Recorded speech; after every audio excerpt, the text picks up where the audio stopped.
You're listening to the Sex Addicts Recovery Podcast, a place for sex addicts to share their experiences of recovery, to help break the stigma, myths, and misconceptions of sex addiction. This podcast may contain topics of sexuality, sexual trauma, dysfunction, or other things that may be triggering, so listener discretion is advised.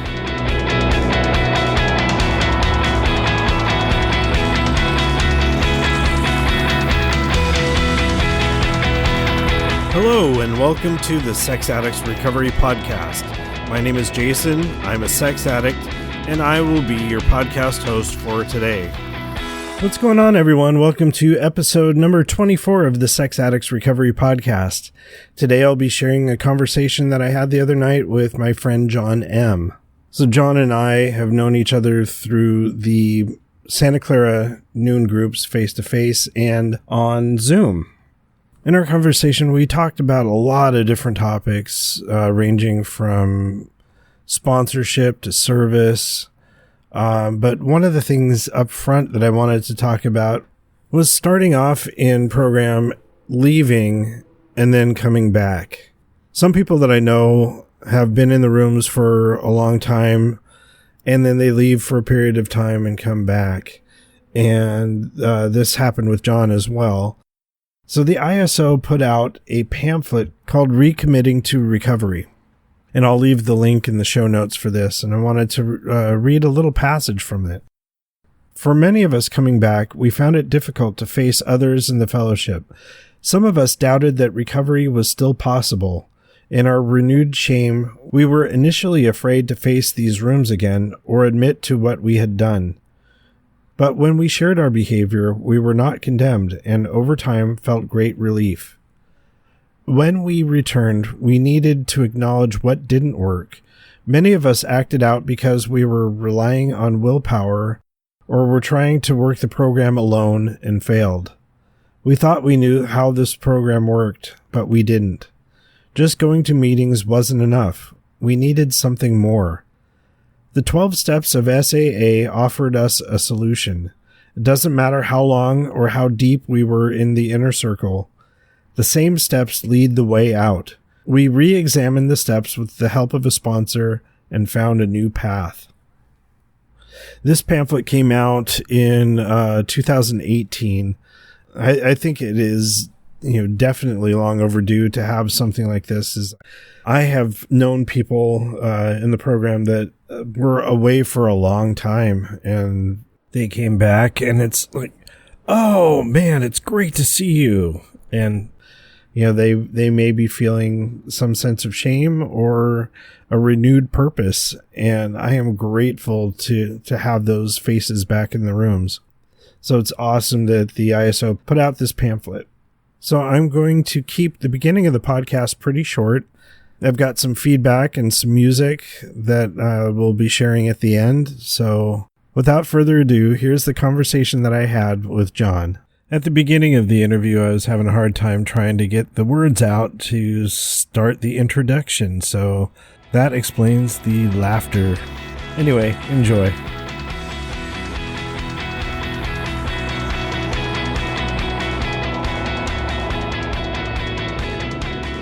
You got this, Jason. Thanks.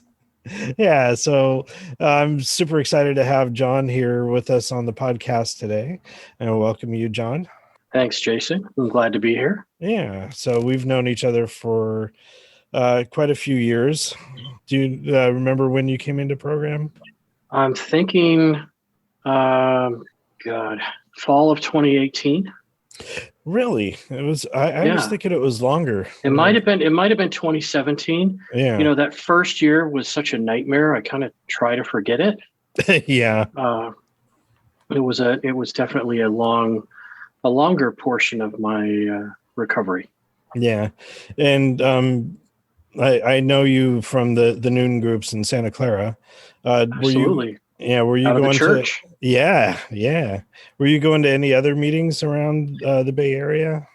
I've gone to a few, but the church, the noon group, has been my home group. That's the first one that I walked back into I've got a story for you, but Yeah. because it was 20 years ago, over 20 years ago that I first walked into the room, and just didn't take it serious and had to go back out for 20 years and Yeah. figure out what life was about. But yeah, it was back in the church. First time I sat down in that room and looked men in the eye and said, "Hi, I'm John. I'm a sex addict." Yeah. I remember it. I remember it Yeah. very well. So, what I usually do, starting off the conversation, is ask about the three circles. What's in your inner, middle, and outer circle? Are you comfortable with Sure. that? Absolutely. Absolutely. So my inner circle is sex outside of the marriage. It's massage therapists, prostitutes. That's been the devil, and that I've been trying to beat. Originally started with porn and masturbation in there because that's what everybody else did. And after a bunch of relapses, my sponsor sat me down and said, "Does this bring you incomprehensible demoralization?" And I said, "No." And he goes, Do you do it all the time?" And I said, "No." And he goes, "Well, let's move it to middle circle for now." Mm-hmm. And he says, "Because we just let's get you not meeting people outside of your marriage first." Yeah. And so that's where it started. And for the inner circle, or for the middle circle, I really have to look out for. I look for excessive masturbation with porn, multiple times a week kind of thing. Sitting down, having dinner or lunch one-on-one with another woman, right, is just not a good thing, right? It's a slippery slope. I stay away from adult, nightclubs, strip joints, that kind of thing. Yeah. Bookstores. That's just, that kind of thing would be, unhealthy for me. And Are those I'm also inner circle, or those are inner. That Okay, would be yeah. inner. That would be inner circle for me. Thanks for the clarity on that. And I'm also I'm in another program. Am I allowed to talk about that? Oh, Yeah. I'm in AA as well.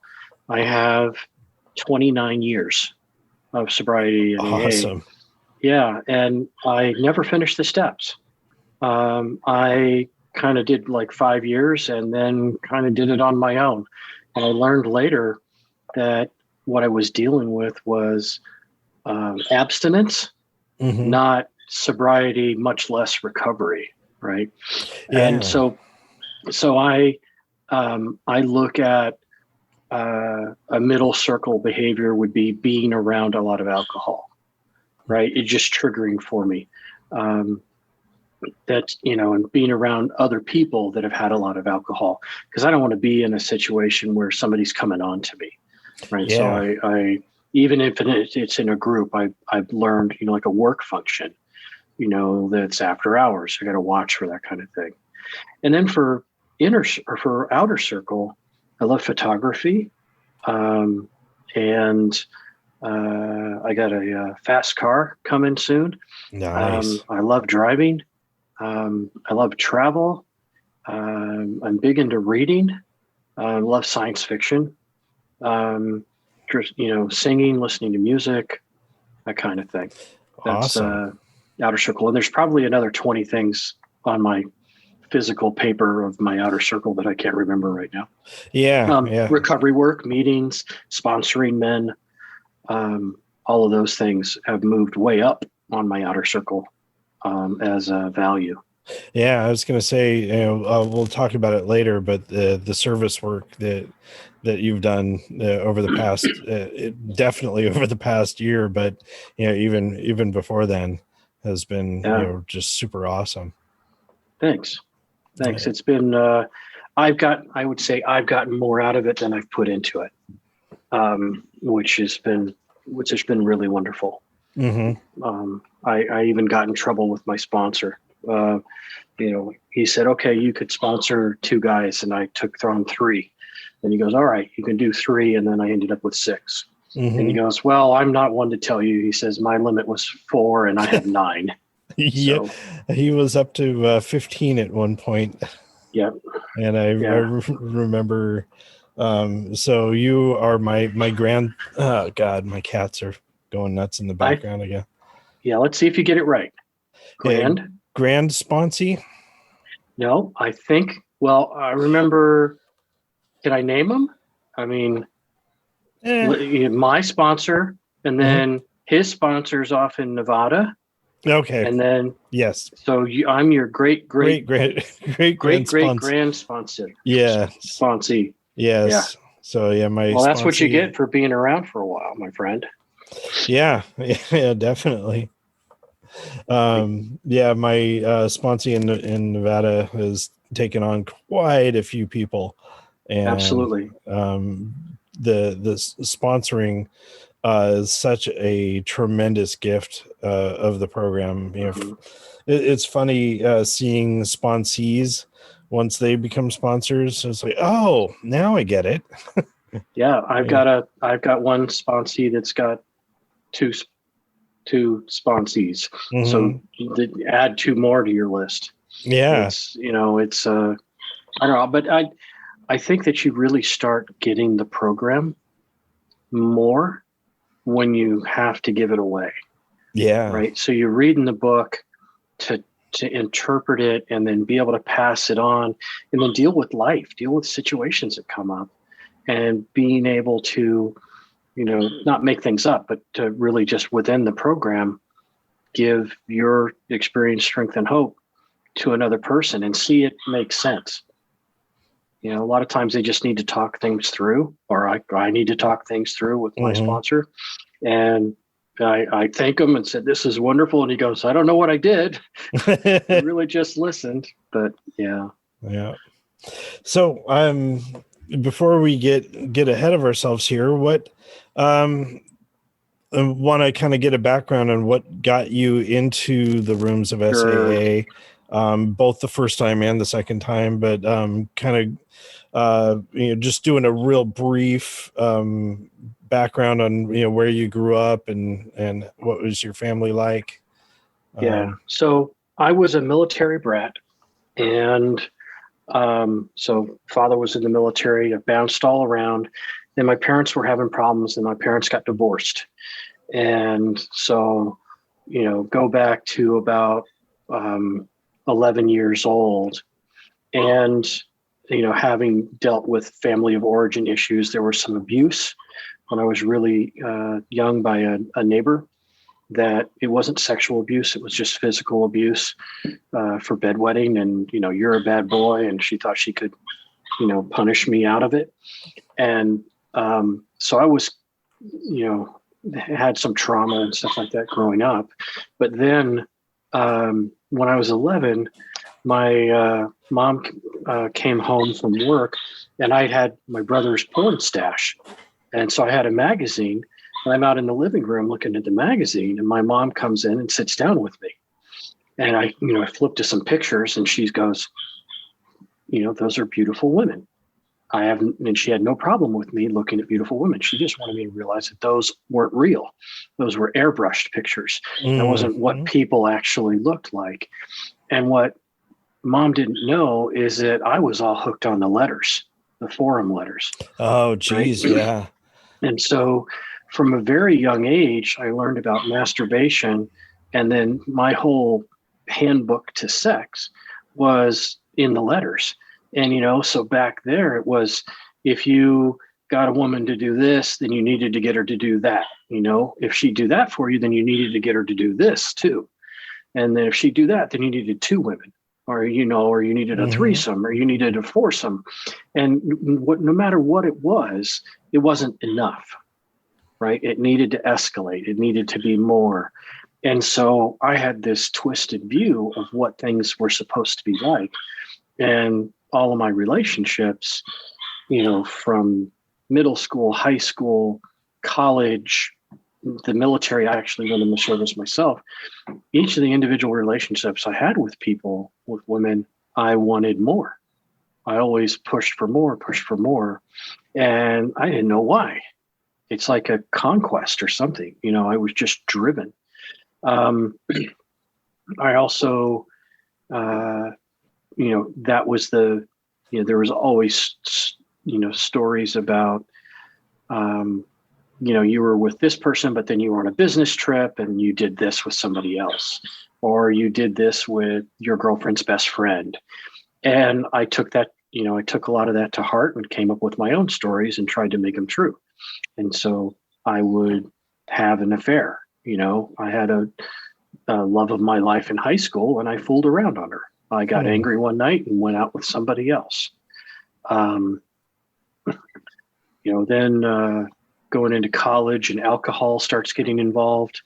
I have had drunken encounters with men in my background, and I consider myself straight, but it was just something that happened a couple times. And then next thing I know, I meet somebody and end up getting married in just a very short term. That didn't work out. It was I call it my starter marriage. Lasted 9 months in Florida. You can get divorced with a single sheet of paper. Moved out to California and was dating heavily, dating a lot of different people, and then fell in love and got married to the woman I'm still married to today. Nice. The sex life wasn't all that I wanted it to be. And so I discovered that you could get more from a massage parlor. And it tore me up. But I would continue doing it anyway because I justified it. And you can really justify a lot of things. I hear great stories, but I would justify my actions by saying, well, I'm not hurting anybody. I don't know these people. I'm not having an affair. It's not emotional. It's just physical. And it got so bad after we had done some counseling. I hadn't brought it up in the counseling, but, trying to improve our sex life. I had gotten to the point where I was almost suicidal because I just couldn't handle the strain and the stress on my integrity. But I didn't know a way out. I couldn't imagine being divorced and not being, having my kids at the end of the hall. And so I talked to a therapist and ended up going inpatient at a facility down in Arizona. And that's where they said, put me in the program for sexual trauma and recovery. And that's where I first learned about SAA. And that was 20 years ago? Yeah, that was back in 1999. So over 20 years ago. And so I came back. When I came back from that, and that had disclosure involved, right? And that's the only time I've ever had disclosure with my wife. I wish that I wouldn't have done it then. They did it over the phone. My wife didn't come down in person. They put her in front of a therapist, and then I was with a therapist down there, and they had me tell her all this stuff over the phone. Really took years to build trust and credibility and things back. I went to my first SAA meetings and maybe some of the other S meetings in the area. And I think they were just up in Palo Alto at the time or San Francisco. And so I went to the ones in Palo Alto a few times and said, okay, this isn't for me. Started getting more active in AA again, and then kind of faded away. I stayed away from porn. I stayed away from everything, right, for probably 5 years, and then started masturbating with porn again, and then moved into, and I was okay with that, and then moved into going back into massage parlors. And that's when things went nuts. So for 15 years, traveling internationally, finding escorts or prostitutes in different countries. And, can't think of the amount of money and time and opportunity and, connection that I lost in that time frame. But luckily I I'd even talked to some men really close to me in my life that I depend on, and told them, about it, and said, I really need to stop. They're like, hey, this is, just a few years ago. They're like, oh, it's fine. She doesn't know, you're not telling her, and you're not hurting anything, and, it's going to be fine. And, that sent me off for another 6 months. And I'm like, no, this really isn't. And I worked with a therapist. I went back into my 12-step meetings and started getting serious, got a new sponsor. I was doing this inside of AA. And then I said, this isn't it. I need to go to the real meetings. And I found that noon room in the church. And I walked in there and I was home. Yeah. I knew it from the first meeting that I was where I needed to be. And I haven't left, and I don't ever plan on it. Yeah, awesome. One of the things I was going to ask about with you entering AA and the step work and stuff, you said you didn't finish the steps.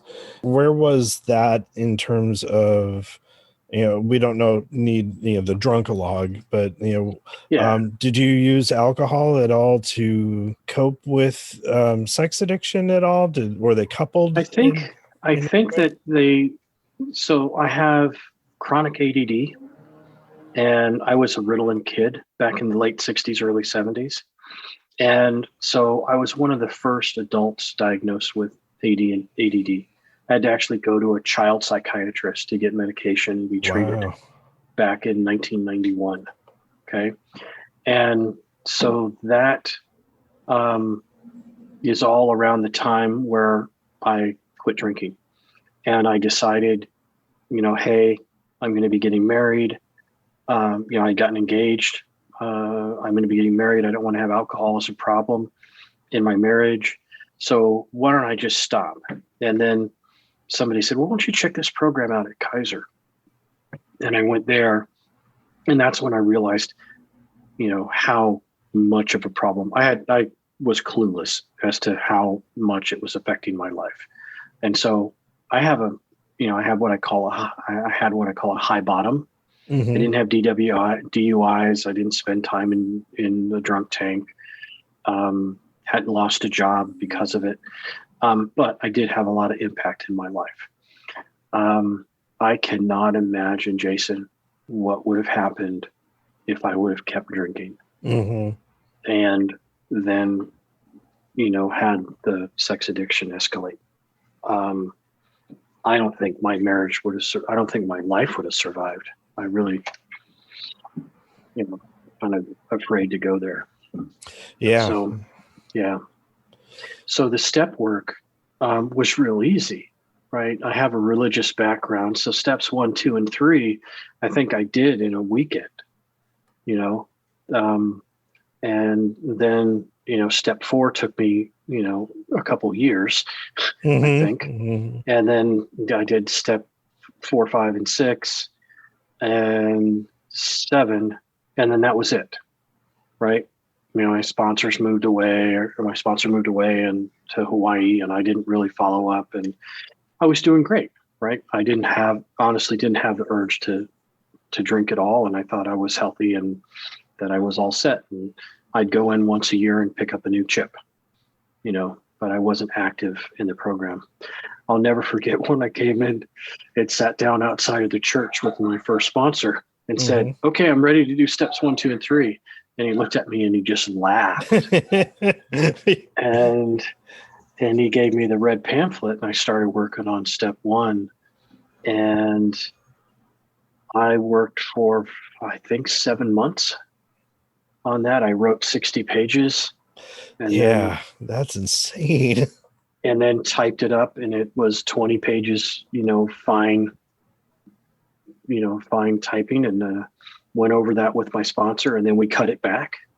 I try to do the same thing with my sponsees. I tell them it doesn't matter if that first reading takes 2.5 hours, and then we have to cut it down to something that'll fit in a meeting. Whatever you need to tell me and you need to write and get out, you put it on paper, and we'll go through it together. So yeah, well, that was one thing that I didn't quite understand when I did my first step is I went overtime with mine. I yes, didn't. It's like all this is pertinent. So even though I read it to my sponsor, um, I felt that if I didn't read that to the group, it didn't count. And it's like, no, yeah, this stuff has to stay in. This has to stay in. And I've done 2 formal first steps with the group, and um, the second one I edited out so much. It's like, shit, I didn't need that. I didn't need that. yeah, I added a bunch of stuff at the end, but yeah, trying to whittle it down to what's necessary in order yeah, to convey the powerlessness and the escalation. yeah. I think it's it's tough sometimes for people to collapse behavior that's similar over a Mhm, period of, that's saying, okay, you can collapse that. You don't have to cover the 3 relationships that fell apart. You could bury them. You could put them together and talk about the feelings and the, um, it's pretty intense though. So I like to start big, mhm, let them write until they can't write anymore. And then, put it into a document and then we'll figure it out, figure out how to collapse it. But the idea is keep writing, mhm. until you can't write anymore, until you got it out, um, and keep working on it. I didn't get any real sobriety until I had done my first step, that and service, Mhm. until I stepped up to be, I think it was treasurer the first time. And Mhm. I'll never forget having to tell the group, yeah, I had a slip, you know, and do they want me to stay as treasurer and have all the hands go up? And then 2 months later, have another slip and see about 2/3 of the hands go up. Not everybody was still into it. And I Mhm. knew I can't slip. They're going to take me out of my position and that'll be horrifying. And if that's what it took to help me get sober, I'm totally cool with it. Yeah. Yeah. Yeah. And going on to secretary the meetings Yeah. So and that stuff. was, so I had stood in for secretary a few times. And for some reason, I thought we had to have a year of sobriety to do it. But then we had, I had a really tough time. I had to put my dog down Mhm. 15 years on a Monday night. And then on a Tuesday morning, I got laid off from a Yeah. company that I helped start. I was one of the first 50 employees. And then, while I'm at home trying to figure that stuff out, there's this thing called COVID starting. And the next thing you know, we've got new meetings and different things happening, and they needed service positions. And I said, Mhm. okay, I'll secretary. And that's a pretty cool job. Yeah. I did the host first because I knew how to run Zoom. And so Yeah. being able to do that in the background for one meeting and then secretary in another meeting, um, that's been fantastic. I highly recommend it to anybody who's going to be in service. Or I think everybody should be the secretary at least once at some point, Mhm. for a meeting. And but even the other roles, just being the guy that runs the contact list, or makes the coffee, or puts out the literature for a meeting. All of those are valuable positions. Yeah, I started off doing literature. Yeah, And I think I started probably a month after I had been in program. It was a small group, and the literature guy was moving away, and I need someone to take over. And yeah, there's only like 4 of us in the room. It's like, you got to do it. I'm in I my guess I'll do it. in AA. I started cleaning up afterwards, stacking the chairs and Hmm. cleaning the bathroom, and then moved up to coffee, and then, I've been in rooms where you never got called on and you never spoke until you've been there for years, right? Yeah, There was a meeting called the Gorilla Meeting with 300 men, and it was more of a participation type experience. I much prefer our program, the way those new meetings have gone, and especially the ones online, really men are getting a great opportunity to speak. And if you need to talk, even if you need to talk about something, whether it has anything to do with the theme of the meeting or not, there's space. There's space for it. Yeah. So just thinking of the service, one of the things that I wanted to talk about was and after the meeting, and the service, the facilitation of hanging around after the meeting. Some of my home meeting, as soon as the meeting's over, everyone's just like, all right, see ya, gone. Mm-hmm. And I'm so used to being able to hang out, field questions and stuff, and check in on people that didn't have the chance to share. So it's been an interesting transition from the face-to-face versus in person. Is in person we usually hang around and shoot the shit for a good 20 or 30 minutes, and in Zoom, some meetings, as soon as the time's up, and everyone hits end. But with our meetings, I've loved what you've been able to do in terms of creating a new position of after the meeting host or fellowship coordinator. Up with. Exactly. And I volunteered to do that, and I kind of taken that on for the Tuesday and Friday meeting, because some people have to go, and it's important enough to me that I'll make sure somebody else can cover it if I'm not there. Mm-hmm. And we're there for the newcomer, and so initially we try to make sure that the newcomers are getting what they need, because we often, I think that maybe it's easier for some people when they first go to the SAA website to go to a Zoom meeting instead of walking into a church or, into a coffee house or wherever the meeting is going to be held. And it's easier to do it electronically. And so we've gotten so many new people from all over the world. We've got a very international meeting, and we have people come in and they're not sure where to start. And so we try to take care of them first.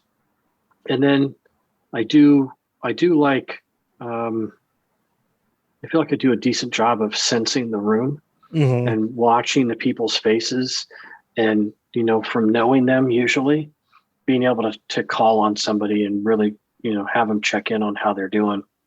And that meeting after the meeting sometimes is more enjoyable than the meeting itself. Yeah, exactly. So that was the foundation of what this podcast is. We both the San Francisco and the San Jose Saturday morning meetings, people would go out for breakfast afterwards and sit around at a table and just talk. And I used to go out on outer circle hikes up in the mountains. And when we're all just hanging around and we don't have a 2 or 3 minute timer to share, we just have open conversations back and forth. And this, it happens at the retreat as well, is you just get into these really cool conversations, and some of them can be superficial and fun where we're just fucking around with each other, and others, get fucking deep. And to have that ability, there was one time in particular that I can remember going out for breakfast after the Saturday morning San Jose meeting, and we hung around at this restaurant. We had an isolated room, and we were there for like another good hour and a half, and the conversations were definitely deeper than the actual meeting itself. And I was mentioning to someone else, it's like, oh, you should have been there for that breakfast. Yeah, I really wish you could have heard this. And so that's what inspired me. Tim and I came up with the name of the podcast to be the meeting after the meeting. All right. I like it.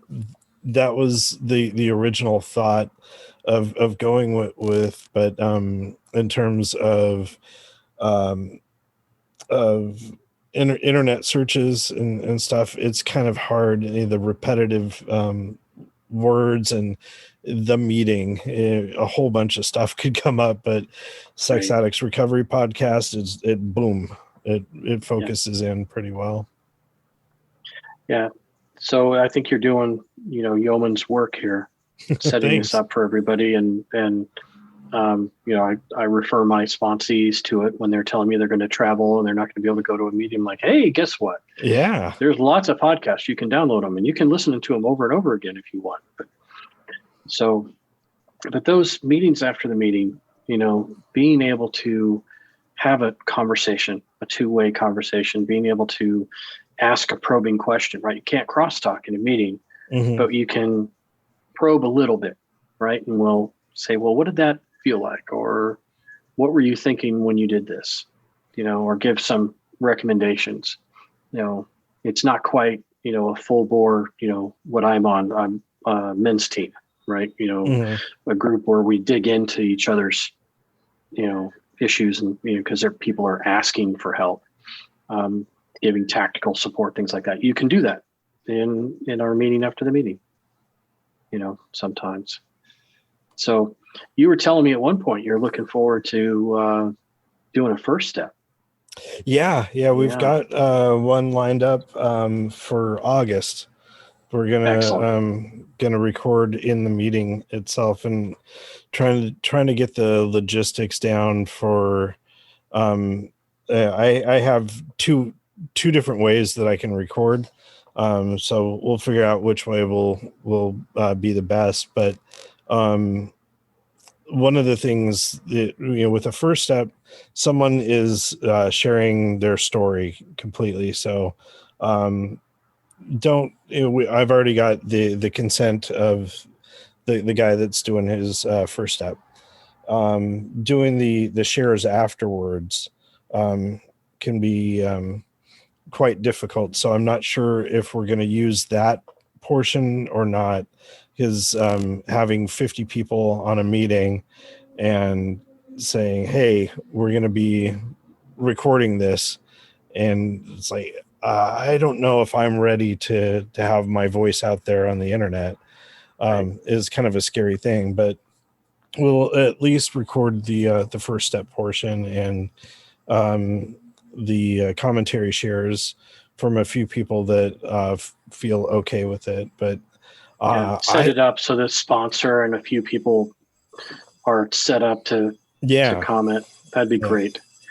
Is there going to be a way for the general public that are our podcast subscribers to be able to provide feedback to thank the person that's doing the first step? Oh man. Definitely. That would be kind of cool if there was a way for them to maybe they'll just have to +1 on that episode, versus being able to do comments. I'm not sure what the platforms allow. Yeah. So we've got the feedback email, and we can definitely do that. And that'd be a cool idea. Yeah.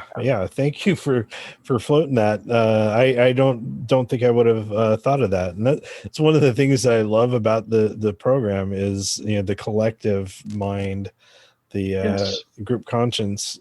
Comes up with things that we often wouldn't have thought about before. Prior to the pandemic and using Zoom on a daily basis, I did not know how we were going to record interviews because my apartment is not a good place to have people over. Tim offered his garage, and we were going to do that for a while, but having people around the Bay Area and around the country coming out to Tim's garage for the recording is a little bit difficult. But having the platform of Zoom, it's like, oh, we could use this to record, and that idea never crossed my mind earlier. So, having you, here sharing with me, it's like, yeah, we can have podcast listeners provide feedback for the first step. That'd be amazing. Yeah. You might actually find that, I think people can put feedback in some of the different platforms as well, Mm-hmm. Spotify or iTunes, or, so there you may tell the person doing the first step, you're going to find you may find feedback all over the place. Nice. But, Yeah. but it's definitely a gift that they're giving. Yeah. I recorded my second formal first step to use on the podcast, and after I got done and I listened back to it, it's just like, nope. Yeah. I didn't feel comfortable sharing that. And so when I was asked to speak at one of the meetings, it's like, okay, I can go in with the intent of using this for the podcast, and to be able to tailor some of the stuff, and some of the stuff that I did mention, I kind of wish that I didn't, mostly around my relationship with my wife, that's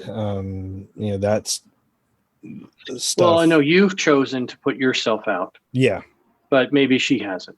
Yeah. And so, when I was a guest on another podcast, that other person knew both of us. So it's just like I kept it strictly on my behavior. And good man. But when I was speaking at that meeting, the natural flow of my story kind of goes there. So it's just like, can I edit that out? And I ultimately decided not to, just leave it in there. And it worked out. So I'm going to switch gears on you for a minute, to be open and honest, right? So I'm still working my steps, right? I'm on step 8, and I, got done with step 7, and talked to my sponsor, got my assignment, and I have sat on it. And one of my character defects is procrastination, and I am apparently not letting go of that one very well. So I'm committing to myself to jump on that this weekend, because I think based on the work I've already done, the thoroughness in the 4th step, my 8th step is only going to be, an hour to write it out and put it. It's going to be 9. That's going to be a lot of fun. So had a good chat with my sponsor today, and I was going to say on that. Doing a thorough 4th step makes the subsequent steps a bit easier for me. The step 8 was a lot of copy paste from my 4th step to my 8th step, and I had to modify some stuff here and there, but a good chunk of it was done in step 4. Yes. So you've not only committed to me and your sponsor, but you've committed to the podcast community. Yes, the millions of people that are listening. Yeah. So I'm excited about it, because my sponsor pointed out, he said, well, there's those promises things. I said, yeah. And he goes, that's the 9th step, promises. He says, so you've got to get to the 9th step, and then that's when all that stuff really starts happening. And I don't know, he's pretty creative. Yeah. Just thinking it's, we're so lucky that we have the people around us that we do, that we have our higher power, that we have some recovery under our belts. And I just feel blessed every day. I was just thinking about the people we've lost lately. Mm-hmm. I have a friend not in the program that's in trouble, and he's right on that fence of trying to, choose whether or not being around is worth it. Mm-hmm. Is it worth the pain? And I keep thinking about the people that have had to make that decision here. And it just makes me want to work with more new people, and make sure that we keep doing what we're doing, so that less people have to look over that abyss and have to make that kind of decision. Yeah. And when I was talking with William P. A couple weeks ago, and we were talking about that very thing, is picking up the 800-pound telephone and reaching out. It's difficult, but so important, making the connections with other program members. Right? Got to make it a normal muscle, a regular activity, so that when you really need it, it's not hard. Yeah. I've had a couple of those where, there are a few guys that I'm just really tight with, and then when everything went to shit, it's just like, okay, here's what's going on with me right now. I just had a big relapse, and I'm a blubbering mess, and just to have those shoulders to lean on is amazing. Yeah, definitely. So one of the things, switching gears a little bit, thinking about our meeting after the meeting, and some stuff that you've shared at meetings, was issues regarding your family. And Absolutely. So I I'm blessed in many ways. My youngest is transgender, and that journey has been different. It was originally came out as pansexual, and I had to look that up to figure out what that was. And what that means is that it's different than bisexual. Bisexual means a man or a woman. You're attracted to both. And understanding that, okay, this means that gender doesn't matter. It could be trans, it could be fluid, it could be male, female, whatever. And learning about, then after that came out as transgender, non-binary, leaning feminine, and having to learn that the difference between sexual orientation, sexual preference, and gender identity. So many people don't understand that. And it's been quite the journey. So we had to learn how to use the right pronouns, non-binary, using they, them, their, getting used to it, then switching to female and having to use, I can tell you, switching to she, her, hers is a lot easier than trying to do they, them, their. But I really embrace the LBTQ or LBQT community. And got involved at work in supporting the community there and other parents, as well as fellow employees, and moved beyond feeling like an ally to feeling like a part of the community. So it's a tough journey for someone. I don't, people talk about it's a choice. And I'm like, I have no clue who would ever choose to be transgender. Because it's not easy. It's a lot of it is, living hell to go through. But living with gender dysphoria every day and being able to accept my child for who they are. Right now I can say my daughter. And sometimes I have to say my child because it's non-binary. It's a very interesting journey for the parent as well, or a loved one. It could be your sibling, or a grandchild, or a friend at work, right? Because it's really like the death of the person that you knew, or the death of the future person you thought was going to be there, and then the birth of a new person, and a new possibilities. And so I can say that my child is much happier than they were in their teens. And awesome. So I really feel blessed, and that I'm in a good space with that. So we've really, using the pronouns in the Zoom meetings. That's being open, being open to people of multiple genders.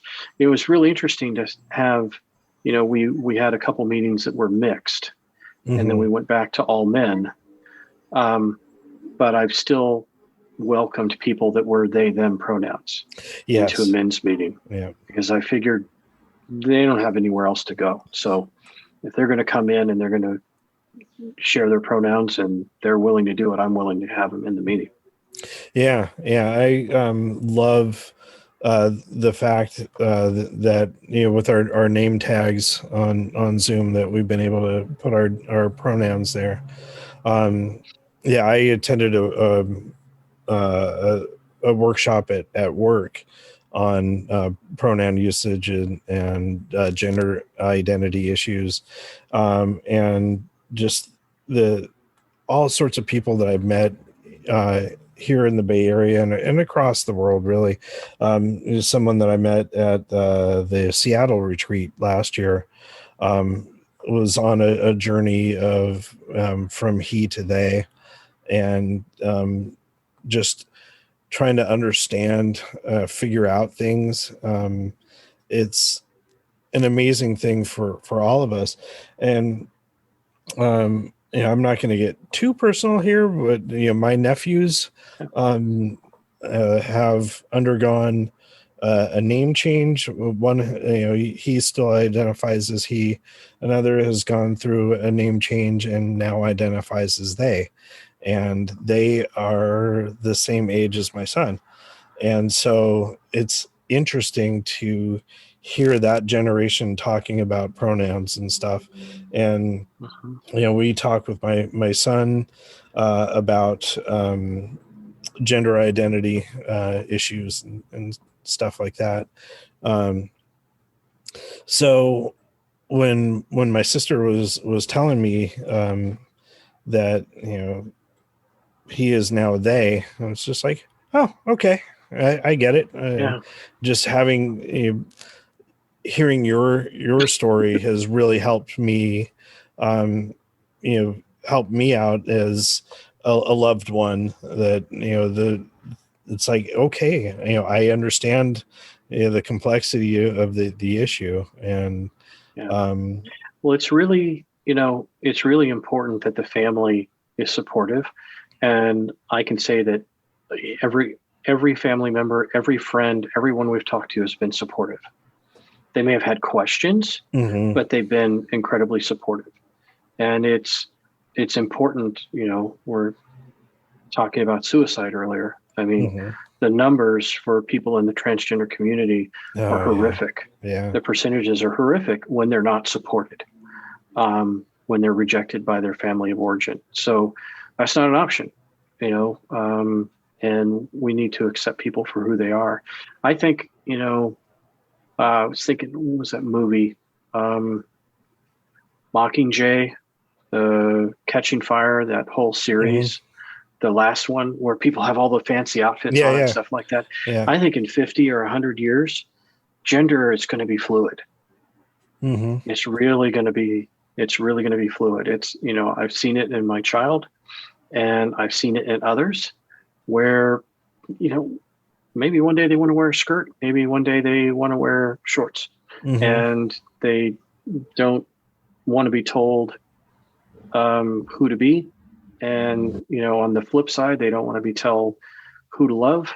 And then you can add poly into that. And they don't want to be told how many people they can love. So I think we're in for slow, methodical change. On our planet. There's someone that I want to talk about or talk to on the podcast in our program that is genderqueer and poly, and such a fascinating story. I've heard her speak at the convention a few years ago, and awesome. It's not every day you hear that in SAA. So getting those voices amplified is definitely important. Yes, absolutely. Yeah. So we are coming up on our time. Was there any other topics or things that you wanted to cover? I think the only thing that I want to wrap up with is, for those of you out there listening, For those of you that know me or know Jason, reach, and you haven't been on the podcast, reach out. Your story is valuable as well. Your experience, strength, and hope can help others. So the more people that are interested in being on the podcast, the more of these that can be made, the more people we can reach and the more regular contact we can have. We're slowly but surely normalizing sex addiction, right? It's going to take a while, but it's such an issue. The porn industry, porn addiction, the impact on people, on our young people, thinking, what is normal, right, is going to be so distorted, right, compared to maybe what the real world holds. And I think that we're going to be needed, right? We're going to look back 20 years from now and say, thank God these rooms were here, and that we were ready for being able to help the newcomer, because that's why we're doing this. That's why I'm doing it. Yeah, definitely. It's such an important thing that I just got an email tonight talking about, I'll find out if I can, read the email in its entirety on the podcast towards the end, but talking about humanizing sex addicts. So just being able to talk to people and relate to people on a human level, and not just, that sick perv and, predator. Just to be able to humanize it, give background to what our experiences are, and then the life afterward, the recovery aspect, not just talking about the actual sex addiction, but talking about the recovery and all that entails. So I think it's, definitely important to be able to share all types of stories. Over the past few years, I had chronicled a number of different topics that I wanted to cover on the podcast, and we've covered quite a few of those. But I had a limited range of what I think we could focus on. Yeah, this week we can cover this. This week we'll cover, this step or this tradition. And then, okay, I'm out of ideas. And then realizing, the more and more we go through this and just talking to different people, it's like everyone has their own story and a little bit of a different spin. This should just keep going and going and going. So it's awesome. And anyone that does want to come on, I got an email from someone from Atlanta today as well. So it's even though the Bay Area sponsors the podcast, it is worldwide. We've had guests, definitely from the East Coast. And I've had a couple of people from the UK that want to be on, but trying to find the common recording time with the time difference is a little bit difficult. One of the things, a couple guys in Chicago wanted to record something on their own and then send it to me. It's like, let's try it out. So, hoping that I can, reach out to them and have since we've got the platform here to be able to share our stories is such an amazing gift. Yeah. Well, if you, I don't know if you've done one on sponsorship. No, but but that's the one that comes up. I didn't think so. That's the one that comes up for me. Yeah. And sobriety through sponsorship could be a cool topic. And maybe we could do it with like 2 or 3 or 4 people. Yeah. I definitely want to do a panel on that. The Monday night step group that I'm part of, we just crossed. We're finishing, in the middle of step 7, and we started talking about sponsorship. And it was like, if there's only a way that we can convey what a sponsor-sponsee relationship is, and it's like, I can probably do that on the podcast. I've gone to a number of sponsorship workshops. The Bay Area Intergroup put on a sponsorship day where we had a wonderful panel, and I would love to open that topic up to a number of different people.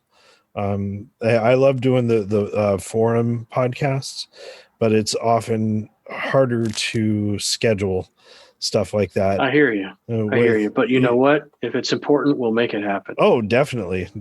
Yeah. Oh, awesome. This has been such a fantastic conversation, John. I really appreciate your time here and sharing your story. It's been my pleasure. Jason. All right. And I'll see you hopefully soon. Are you coming back to the face-to-face meetings? I am going to. I just haven't yet. Yes. I am planning on it. I've been fighting bronchitis for 5 weeks. Yeah. And so I want to be, I don't want to be coming into a room and then coughing. Yeah. But yeah, I definitely miss your hugs, man. Same here, buddy. Same here. But okay. Yeah, at least I'll see you on one of the Zoom meetings soon. Excellent. Okay. All right, cool. Take care. Good night. Soon. All right. Bye. See ya. Bye-bye.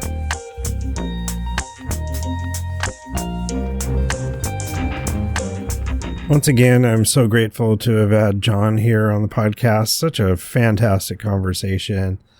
It was nice just to have a free-flowing conversation.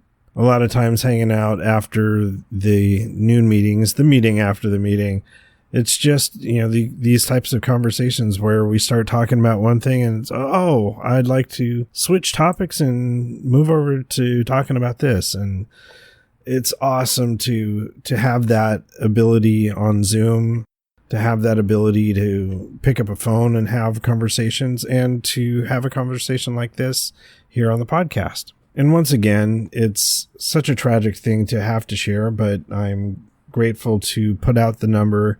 Anytime that we cover the topic of suicide, I want to make sure that we provide the National Suicide Prevention Lifeline number for anyone that is in crisis. It's available 24 hours a day. And again, that number is 800-273-8255. But I'm grateful that we have the community in SAA just to reach out and get to know someone. It may not be someone that you really know, but over time can develop into these wonderful relationships. Speaking of reaching out, I wanted to share some of the feedback that I've gotten for the podcast. Over the past few months, we've been getting some emails in regarding episode number 21 with Tucker. Dear Jason and company, I am just listening to the beginning of episode 21. I appreciate that Jason points out that Tucker's experience with Christianity does not represent all of Christianity. I moved on from the conservative version of Christianity of my childhood and its damaging effects that contributed in part to my sex addiction. However, I have discovered that there is a wide spectrum of attitudes and practices in Christianity, like many other things in life. I always try to let people know that many of us on the Jesus road fully respect and even draw on spiritual beliefs, and respect those who do not choose religion. Just like any other aspect of our humanity, it's common for people to pigeonhole those of us who identify as Christians as soon as the word is uttered. In reality, it doesn't tell much of the story. Just like the term sex addict doesn't tell much of the story either. So thank you for mentioning this, and thank you for the important message being spread by the podcast. Another grateful recovering sex addict, Tim. Thank you so much. Yeah, I definitely, anytime I hear that someone identifies as a Christian, I have immediate feelings, and then I get to know them, and it's just like, just another recovering addict. I love the equation of, just like the term sex addict, but doesn't tell much of the story either.